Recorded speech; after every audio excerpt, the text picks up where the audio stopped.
Hello everybody, welcome back to my YouTube channel. I'm Dr. Neha. In this video, I am going to talk about the most expected questions and we will be practicing our mock test. For what? For upcoming Haryana Public Service Commission's PGT examination for the subject English. As we all know that today is 13th of November and हमारा PGT का exam बहुत नजदीक है. It's on 16th of November. And you people, all of you are well equipped with your preparation now. बहुत stress है, anxiety है, लेकिन मैं जानती हूँ प्रेपरेशन में अपना बेस्ट दिया जा चुका है. टिप्स एंड ट्रिक्स क्या रहनी चाहिए इस वीक के लिए वो हम ऑलरेडी डिस्कस कर चुके हैं. तो आज इस वीडियो में एक छोटा सा मॉक टेस्ट कंडक्ट कर लेते हैं, कुछ क्वेश्चंस पढ़ लेते हैं, कुछ रिवीजन कर लेते हैं. Because as I've told you that from now onwards कुछ नया तो आप नहीं ही पढ़ेंगे, लेकिन रिवीजन में अगर आपकी कोई हेल्प कर सकता है तो वो जरूर से जरूर आपका बेस्ट फ्रेंड ही होगा. तो let us do the revision now with the questions that we have been providing for our mock tests. ये एक मॉक टेस्ट है. इस तरीके के और मॉक टेस्ट भी हमारे पास अवेलेबल हैं जिनकी आप रेडीली प्रैक्टिस कर सकते हैं. अगर आज भी हमसे अवेल करते हैं तो प्रैक्टिस आप आज कल और परसों कर सकते हैं. ये क्वेश्चन स्पेशली पीजीटी के लिए बनाए गए हैं, पीजीटी एग्जामिनेशन के लिए बनाए गए हैं. They are syllabi oriented and have been made using the examination pattern, choice of questions from the other PGTs and from NTNet also. तो without much ado, एक बार आज प्रैक्टिस कर लेते हैं. PGT वाले स्टूडेंट्स ध्यान से आंसर कीजिएगा, साथ साथ रिवीजन होगी, हम रिवाइज करेंगे साथ साथ. अब कुछ नया नहीं पढ़ना है क्योंकि रिवीजन ही अब आपका बेस्ट फ्रेंड है. Keep on revising whatever notes you have made, whatever content you have. अब यहाँ पर फिलहाल आपका पूरा ध्यान आपके रिवीजन पर और रिलैक्सेशन पर होना चाहिए. आपको अपने स्ट्रेस, एंजाइटी, किसी भी चीज को खुद पर ओवरपावर नहीं करने देना है. Eat healthy and eat wisely, do walk, exercise कीजिए. और साथ साथ एक इंफॉर्मेशन और है, क्योंकि हम लोगों के एडमिट कार्ड्स भी आ चुके हैं, तो एडमिट कार्ड्स को डाउनलोड कर प्रायर बेसिस पर रख लीजिए. एग्जामिनेशन वाले दिन वेट मत कीजिएगा कि प्रिंट आउट करा लेंगे. ये काम आज के आज ही आप कर लीजिए. अपना एडमिट कार्ड अपने पास रखिए. अपने सेंटर को आप गूगल मैप्स के थ्रू देखिए कि कहाँ पर है, कितना डिस्टेंस है, कैसे रीच करना है. और फिलहाल के लिए रिवीजन हम करा रहे हैं, थोड़ा थोड़ा साथ साथ लंच कीजिए, डिनर कीजिए, टी पीजिए और साथ साथ रिवाइज करते रहिए. आज रिवाइज करते हैं हम मिक्स्ड क्वेश्चन की प्रैक्टिस करते हैं. ये हमारे दिए हुए मॉक टेस्ट का पार्ट है और ये मॉक टेस्ट नंबर 2 है. हम इसे कंप्लीट सॉल्व करा रहे हैं ताकि आपको आइडिया लग जाए कि किस तरीके के मॉक टेस्ट हमने प्रोवाइड किए थे, क्योंकि एग्जाम अब फिलहाल बहुत क्लोज है. इस तरीके की रिवीजन क्विकली आंसर्स देते जाइए. Death of a salesman critiques. Death of a Salesman is a play written by, किसने लिखा है ये प्ले? क्विकली माइंड में आना चाहिए. The play has been written by Arthur Miller. Arthur Miller एक अमेरिकन राइटर है जिन्होंने ये प्ले लिखा है. हमारा death of a salesman, it deals with the death of a salesman and how he was intrigued by the idea of American dream. पूरे play का जो थीमेटिक कंसर्न है वो अमेरिकन ड्रीम के ऊपर ही है. और अमेरिकन ड्रीम का मतलब है that America as a country, America as a region promise करता है एक प्रॉस्पेरस फ्यूचर को, लेकिन that is just a dream and dreams, they're like bubbles, they get shattered very soon. So this is a play written by Arthur Miller. ये advocate भी करता है American dream को और साथ के साथ क्रिटिक भी करता है, क्योंकि overpowered by by the expectations of an American dream, it leads to the death of a salesman. He has a suicidal attempts. The dreams he had for his children, they are also shattered. They do not have bright future. They do not promise a bright future. And as a result of which, death of a salesman who worked really very hard throughout his life could not achieve or fulfill his American dream and cannot anticipate its fulfillment through his children also. Happy and दूसरे child का क्या नाम है comment section में बताइएगा. Next, another very important American concept, the lost generation includes lost generation. क्या होती है आपको पता होना चाहिए. Lost generation is a term applied to the expatriate generation of world war और ये concept दिया है गर्ट्रूड स्टेन ने. गर्ट्रूड स्टेन ऑप्शन में कहाँ दिख रहे हैं, ऑप्शन नंबर सी में दिख रहे हैं. Gertrude Stein, Fitzgerald and Hemingway ने इसको बहुत अच्छे तरीके से यूज किया है. कौन से वर्क में यूज किया है ये इन्होंने लॉस्ट जनरेशन का कॉन्सेप्ट. थीमेटिक कंसर्न हमें देखने को मिलता है द सन ऑल्सो राइजेस में. अपने नॉवल सन ऑल्सो राइजेस में हमें अर्नेस्ट हेमिंगवे के प्ले में लॉस्ट जनरेशन का कॉन्सेप्ट एविडेंट मिलता है, where generation, complete generation is lost because of spiritual dissociation, because of regional, because of financial, because of everything that was coming down because of war. So lost generation क्या है? Expatriate term, expatriate term भी lost generation के लिए use किया जाता है. Expatriate generation term Gertrude Stein ने दिया था. अब आपको इस तरीके से को लिंक कर कर सब कुछ समझ में आना चाहिए. अर्नेस्ट हेमिंगवे एक इंपॉर्टेंट अमेरिकन राइटर है जिनका एक और इंपॉर्टेंट नॉवल है the old man and the sea, वो भी बहुत ज्यादा इंपॉर्टेंट है. अर्नेस्ट हेमिंगवे पर हमारी कंप्लीट वीडियो अवेलेबल है. For the timing, lost generation, the sun also rises. Sun also rises का दूसरा नाम क्या है? Fiesta. It was first of all published as fiesta and then it was published as the sun also rises, and it has the lost generation, but this generation, the young generation, they do not seem to have a promising future.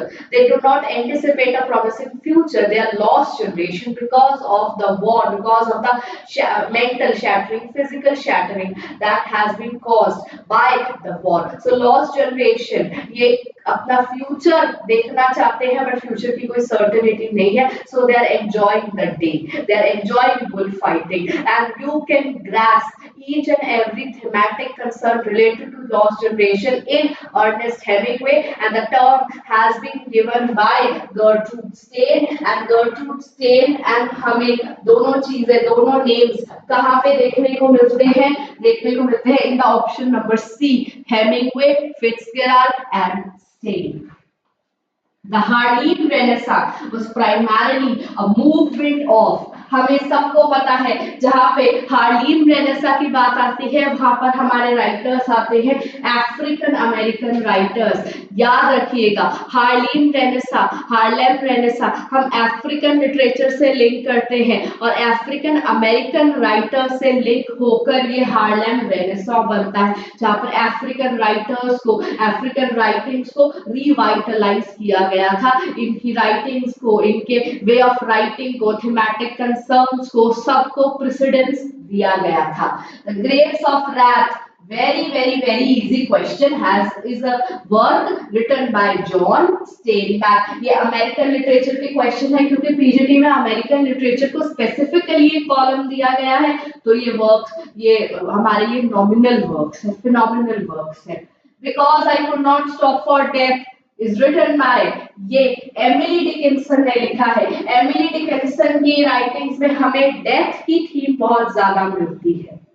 Because I could not stop for death, death stopped for me. So when you see the word death, If Emily Dickinson is an option, I tell you answer correct होगा। तो Emily Dickinson जो है वो right option है। उनकी ये pome है, ये बहुत ही फेमस पोम है उनकी, because I could not stop for death. Emily Dickinson बहुत बहुत इंपॉर्टेंट राइटर है। अब आप बोलोगे कि सिल्विया प्लैथ कौन है?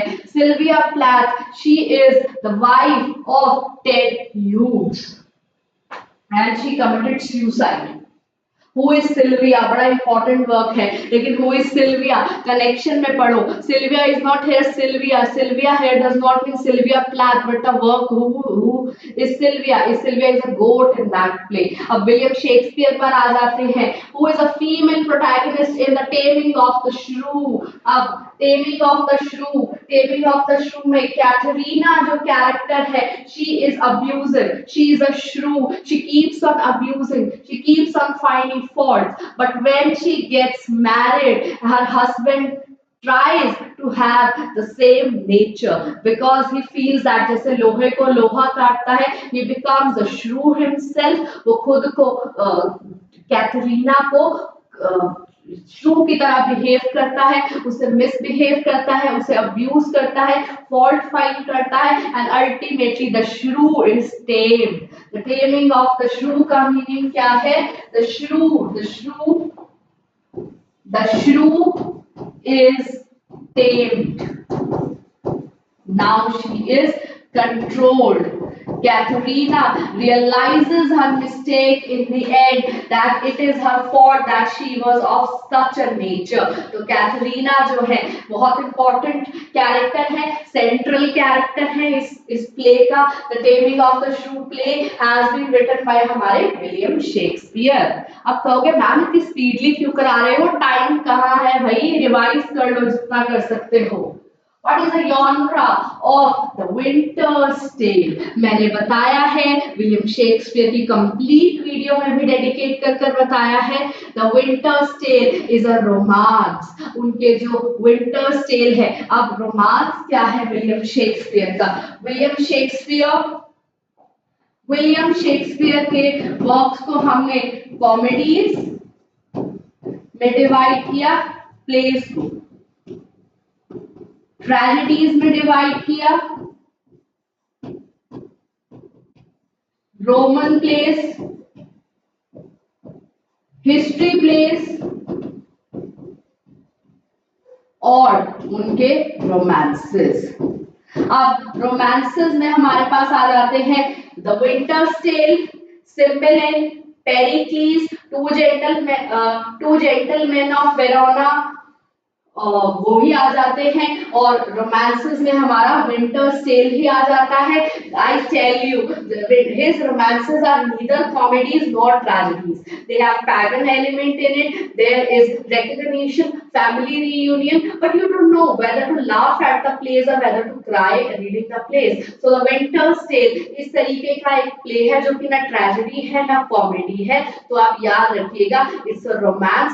कंप्लीट रोमांस के वर्क्स की जो लिस्ट है वो हमने अपनी विलियम शेक्सपियर की वीडियो में प्रोवाइड कर रखा है, आप उसे देख सकते हैं। विलियम शेक्सपियर को क्विकली 1.5 आवर में अगर आप रिवाइज करना चाहते हैं तो आप हमारे चैनल पे जाकर के व्यू कर सकते हैं। विलियम शेक्सपियर की लेटेस्ट वीडियो अपलोड की गई है जिसमें PYQs भी इंक्लूडेड है, तो do view that video. William Shakespeare एक ऐसे राइटर है, सुबह उठाएंगे रात तक पढ़ते रहेंगे, बट क्योंकि टाइम लिमिटेड है, टाइम वेस्ट नहीं करना है, तो आप पढ़ सकते हैं विलियम शेक्सपियर को हमारे यूट्यूब चैनल के through. Another question, Matthew Arnold's very important poem, Dover Beach। Dover beach पर वो अपने हनीमून के लिए गए थे, बट डोवर बीच पर वो क्या कर रहे हैं? he is talking, he is spiritually disturbed, and religion and faith में जो विक्टोरियन कॉम्प्रोमाइज हमें नजर आता है जी। डोवर बीच विक्टोरियन एज की सबसे रिप्रेजेंटेटिव पोम है जो बताती है the Victorian compromise between religion and faith. and he is far away from romanticism, from political power, and he seems to be disturbed by the origin of science, and as a result of which the religion, the Christianity was questioned, where people were not considered to be the descendants of Adam and Eve, and they were considered to be the descendants of apes. Origin of species, Charles Darwin, Victorian age, सब कुछ आपके mind में होना चाहिए. April is the coolest month is the opening line of, सबको पता है भाई, the wasteland. Wasteland TS Eliot की पोम है जिसमें वो कॉन्ट्रास्ट करते हैं जॉफ्रे चौसर का idea, April is the sweetest month. Geoffrey Chaucer ने कहा April is the sweetest month. TS Eliot ने कॉन्ट्रास्ट कर कर कहा April is the coolest month. और वो क्यों कहा? because during that time, overcame by the World War I, overcame by the modernization of ideas, modernization of way of life. T.S. Eliot's The Wasteland is one of the masterpieces, and in that he subverts the idea of Geoffrey Chaucer, where in Geoffrey Chaucer's poem, The Canterbury Tales, the pilgrims are going to the shrine of Canterbury, Saint Thomas Becket. Whereas in today's 20th century wasteland, April is the cruelest month. Thames is flooded by sandwich paper. It is polluted. So are the minds of people. You must read A Wasteland के 5 portions आपको पता होने चाहिए. 5 parts के name आपको पता होना चाहिए. The Burial of Dead, A Game of Chess, Death by Water, A Fire Sermon, and What the Thunder Said. भूलना मत, हॉलो मैन के भी मत भूलना, और टीएस एलियट के ये 5 जो पार्ट्स है वेस्टलैंड के, इन्हें भी जरूर से जरूर रिवाइज कर कर जाना. इस तरीके से रिवीजन कर रहे हैं, क्रॉस कनेक्शंस बना रहे हैं. अप्रैल is the coolest month is the opening line of Eliot's the Westland. मुल्क Rajanand untouchable is set in a single day in the life of, बता दूं मुल्क राजानंद का प्ले आप नॉवल अनटचेबल बहुत इंपॉर्टेंट है, एंड यू कैन एंटिसिपेट, ये जरूर से जरूर देखने को मिलेगा आपके सब्जेक्ट नॉलेज टेस्ट में. इसे बिल्कुल भी नहीं छोड़ करके जाना है. तो मुल्क राजानंद का novel untouchable, single day in the life of बखा, and बखा is a latrine cleaner. He is an untouchable, and what he goes through, he is a protagonist of the novel. इस तरीके से हमें रिवीजन करना है. You need to make connection with connection. इस तरीके से पढ़ोगे, आई टेल यू, बिल्कुल भी नहीं भूलोगे. टीएस एलियट पढ़ा, वेस्टलैंड के 5 सेक्शंस, हॉलो मैन के 4 सेक्शंस के नेम्स पता होने चाहिए. अब कुछ टिप्स थोड़ी सी मैं और दे देती हूँ, क्योंकि मैं मानती हूँ कि जितना हम लोग आपकी हेल्प कर सकते हैं द बेटर. जब अपने एग्जाम में एमसीक्यूज अटेम्प्ट करने बैठे आप लोग, पहले तो rules and regulation, negative marking को आपको माइंड में रखना है. दूसरी चीज, जब भी एमसीक्यूज अटेम्प्ट करें, ऑथर का नेम और वर्क का नेम देखकर एक्साइटेड मत हो जाना. नॉट एंड नेवर का ध्यान रखना, क्योंकि not and never, correct and incorrect question ध्यान से पढ़ना. क्योंकि जब आप एग्जाम में बैठते हैं, जब आप उस फीलिंग के साथ एग्जाम में बैठते हैं, there is nervousness, there is anxiety. साथ वाला कुछ करता हुआ दिखता है, लेफ्ट हैंड साइड वाला कुछ करता हुआ दिखता है, तो वो जो एग्जाम का जो प्रेशर होता है, you are at question 10 and कितने क्वेश्चंस रहते हैं, that baffles your mind. Relax रहना, कोई बात नहीं, आपने बहुत प्रैक्टिस करी है. And not, never, correct, incorrect जैसी चीजों को बहुत ध्यान से पढ़ना, क्योंकि कई बार नॉट एंड नेवर के चक्कर में हम इग्नोर कर जाते हैं और आंसर हमारा गलत हो जाता है. एमसीक्यूज की प्रैक्टिस आई नो मेरे स्टूडेंट्स ने बहुत अच्छे से की है, तो माइंड में फॉर द टाइम बिंग आप ये मॉक टेस्ट जो रेडीली हमारे पास अवेलेबल है, अवेल कर सकते हैं. डिस्काउंटेड प्राइसेस पर आप इनसे हमें ले सकते हैं और प्रैक्टिस कर सकते हैं इन 2 days में, क्योंकि these are really reliable for the section literature of HPSC PGT. हम सेम सर्विसेज असिस्टेंट प्रोफेसर के लिए भी देते रहे हैं और सब्जेक्ट नॉलेज टेस्ट में भी हम यही फ्रेंडली हैंड आप लोगों को लेंड करेंगे। तो विद दैट नोट आज का रिवीजन सेशन यही ओवर करते हैं। Let's not take much of your time but utilise your time. With that, I come to the end of this video, but not to the end of this series because all the rest का video जरूर से जरूर आएगा। Admit card download कर लो, अपना ध्यान रखो, happy रहो। Let 16 November be your day. Thank you.